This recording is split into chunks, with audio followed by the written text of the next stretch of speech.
یہ پڑوسی ملک سے کویسچن آیا تھا کہ ایک شخص پانی میں گر کے مر گیا، مسلمان تھا، تو ہم لوگ سب گئے تو امام صاحب ندی میں اترے اور انہوں نے اس شخص کی لاش کو پکڑا اور 3 دفعہ پانی میں ڈبکی دے دی اور پھر باہر نکالا اور کہا کہ اب اس کو غسل دینے کی حاجت نہیں ہے، ایسے ہی کفن پہنا کے دفن کر دو۔ تو ہم نے اس کو غسل نہیں دیا۔ کیا امام صاحب نے صحیح کیا یا نہیں کیا؟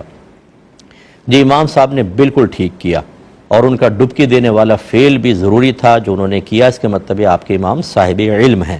اب ایک بات سمجھ لیجئے کہ پانی سے طہارت حاصل کرنے میں نیت ضروری نہیں ہوتی ہے۔ وَأَنزَلْنَا مِنَ السَّمَاءِ مَاءً طَهُورًا، اللہ نے ارشاد فرمایا کہ ہم نے آسمان سے پاک کرنے والا پانی نازل فرمایا۔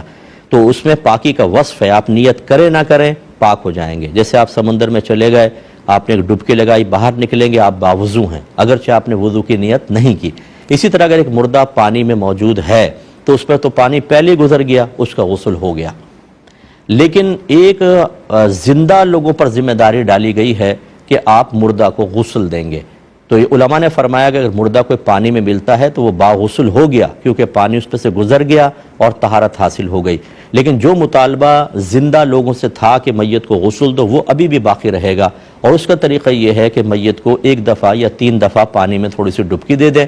یہ گویا کہ ہم نے ایک عمل کر دیا اس کی طہارت کے لیے، پہلے وہ پاک تھا اور جو ہم پر عمل لازم تھا وہ بھی ڈبکی کے ذریعے ہو گیا، تو یہ مردہ بالکل باغسل ہو گیا، اب اس کو غسل دینے کی حاجت نہیں ہے۔ تو امید ہے کہ آپ سمجھ گئے ہوں گے۔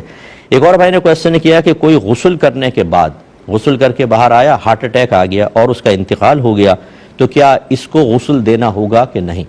تو بالکل دینا ہوگا، کیونکہ جب اس کا انتقال ہوا یہ پانی کے اندر تو نہیں ہے، یہ غسل کر کے آیا تو پہلے اس کو پاکی حاصل تھی۔ مثلا اگر وہ جنابت میں تھا، پاک ہو گیا، باہر آیا، اب وہ ہارٹ اٹیک ہوا اور انتقال ہو گیا، تو جب کوئی مرتا ہے، یاد رکھیں مسلمان، اگر وہ پانی میں نہ ہو، یعنی پانی میں ہو، یا ویسے تو بہرحال اس پہ ایک دم جنابت طاری ہو جاتی ہے، اب اگر پانی میں ہو تو پانی سے وہ جنابت دھل جاتی ہے، اور پانی میں نہ ہو تو پھر ہمیں غسل دینا ہوگا۔ تو یہاں یہی ہے، پانی میں تو نہیں ہے، لہٰذا ہمیں ان کو غسل دینا ہوگا، تبھی یہ پاک ہوں گے۔